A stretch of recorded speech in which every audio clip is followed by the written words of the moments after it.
Pastor Makadi. Dofara Elias. Ndadzoka zvekare. Yes, we meet again. Totenda Mwari. Sure. Kunai Pastor? Yes. Nhasi ndiri pana Galatians. All right. Galatians chapter 3 verse 8 ne verse 17. Okay. Nemhaka yenguva regai ndibve ndatoiverenga. Norugwaro zvarwakaziva zviri mberi kuti Mwari ucharuramisa vahedheni nokutenda. All right. Rwakaparidza ivhangeri kare kuna Abrahamu ruchiti mauri marudzi ose acharopafadzwa. Verse 18. Then verse 17 yobva yati, zvino ndinoreva chinhu ichi ndichiti, sungano yakasimbiswa kare naMwari muna Kristu haitorerwi simba rayo nomurayiro wakazotevera makore 430 apfuura kuti chipikirwa chikoneswe. All right. Saka pana ndiri kuverenga mavhesi aya maviri aya ndakaona pfungwa yekuti panapa kunyanya pavhesi 8 pari kuti munhu wese uchaponeswa nekutenda. Zvinobudisa pfungwa yekuti kutenda kwemunhu ndo chinhu chakanyanya kukosha in regards to any man's salvation. Zvekuzoti mutemo uri kutonzi pavhesi 17 wakazoya 430 years later zvikanzi maonero andiri kuti hausisina basa because chakanyanya kukosha chi kutenda kwemunhu. Saka ndakukumbirawo mundijekesere pfungwa yekutenda versus the law. Okay. Yeah. In fact, people are wearing a verse 8 you. You to put somewhere kuti the Gentiles would be justified because it would the scripture foresaw that God would justify the Gentiles by faith. Exactly. So it says Jews they won't be justified by faith, but the Gentiles will be justified by faith. Then the law then came 430 years later, and this 430 must be referring to years after the bondage in Egypt. Because vakaita 430 years vari bondage in Egypt. Then after vakufamba kuenda Canaan, then God gave them the law. Saka zvoita sekunge mutemo wakatozouya, but Abraham atocertify kuti is the father of faith. Mutemo is now coming as an afterthought. Something like that. Yeah. Like I've always said, when you deal with the writings of Paul, especially the book of Galatians, the book of Romans, Colossians, you need to be very, very careful sometimes, because I think we've read it on this program, Kakawanda. Paul ainyora with the wisdom that he was given by God. And so many people end up twisting and misunderstanding his writings unto their own destruction. That should be 2 Peter chapter 3, verse 15 and 16. So, ukatarisa chekutanga panzi, the scripture foresaw that God will justify the Gentiles by faith. Kuna mwana bvari isusu takurarama munguva yekutenda. Hatisiri panguva yemurayiro. Tisi ma-Gentiles acho. But ndira kuti unyatsonzwisa kuti what is it that Paul was addressing here? In fact, chapter 3, Paul was very furious with the church at Galatians, at Galatia. Ukarenga verse 1, verse 3, verse 6, listen to this. And you foolish Galatians. You see? Who has bewitched you?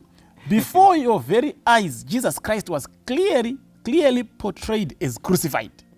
Verse 3, are you so foolish? After beginning with the Spirit, are you now trying to attain your goal by human effort? Ndasazviri kupopotera Paul. Ndiani azokuroya kuti mufunge kuti mungaponeseke by human effort. Ndonyari kupopotera Paul. Verse 6, consider Abraham. He believed God and it was credited to him as righteousness. Saka akatanga kutobelieve muna Mwari ndi Abraham. In other words, Paul is saying by faith Abraham believed God. Akanza atorurama. Saka but the church at Galatia yanga yatanga zvakanaka yagamuchira Jesu samuponesi by faith. But later on ndofunga pane vakazopinda vachivaudza kuti imi mungaponeseka nezvozvo chete, munofana kudai nekudai. And Paul pakazvinzwa is now very furious, is angry. Oh foolish Galatians. Mune sure here kuti mambogamuchira Kristu mukanzwisisa kuti kuponeswa kuri muna Kristu. Maakufunga kuti you can be saved by human effort. Tarisai Abraham your father. He was considered righteous simply by believing God. In other words, Paul is simply teaching, especially in the book of Galatians, hakuna munhu ari kuzoponeswa nekuti akaita zvakanaka. By human effort. No. Hakuna munhu ari kuzoponeswa nekuti akatengera vamwe mbuya mabhanana vanga vane nzara. Hakuna munhu ari kuzoponeswa nekuti akaregedza kudya chinhu icho. Hakuna munhu ari kuzoponeswa nekuti akachengeta savadha. vanhu vanoponeswa nekuti vakatenda muna Jesu Kristu. You see that?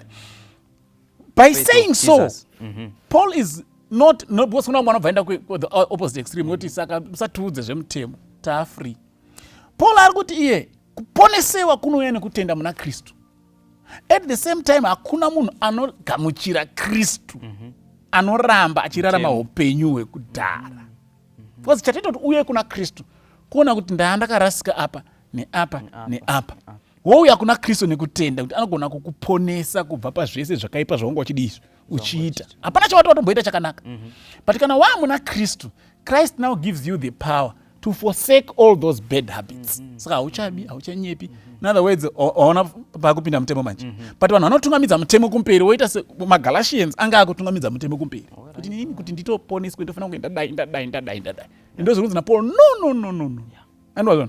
Then haasi kuti iye kune vanoponeswa nefaith, kune vakaponeswa nemutemo. No. Munhu wese anoponesewa nekutenda. Nosaka ukaerenga Hebrews chapter, it's a very common text. Hebrews 11, right, verse 13. All these were still living by faith when they died. All these. Ukatangira kwa verse 1, by faith Abel, by faith Enoch, by faith Noah, by faith Abraham, by faith Sarah. All these were living by faith when they died, but they did not receive the things promised. They only saw them and welcomed them from a distance. Because without faith, verse 6, you cannot please God. Saka havasi maGentiles chete vachaponeswa nekutenda. Even vana Enoch, vana Abel, zvese zvavakaita zvavakazviita by faith. It was by faith that Abel obeyed. It was by faith that Abraham akasimuka akaenda kwaasingazivi. Saka faith inoteerwa nemabasa.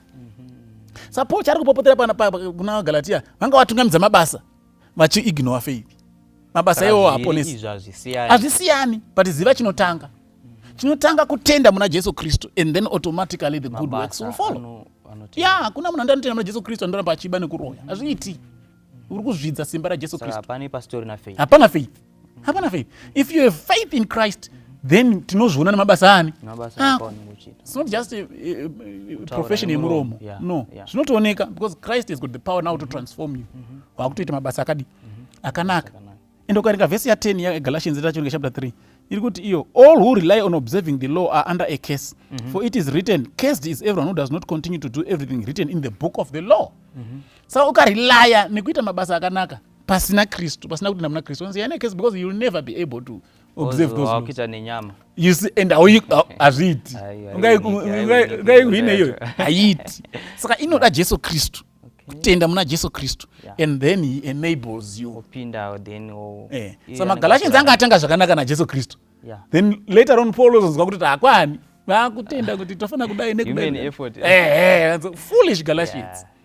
So it's Christ by faith, and then he enables us to do what is right. Thank you so much, Mfundisi. Not to tend. All right.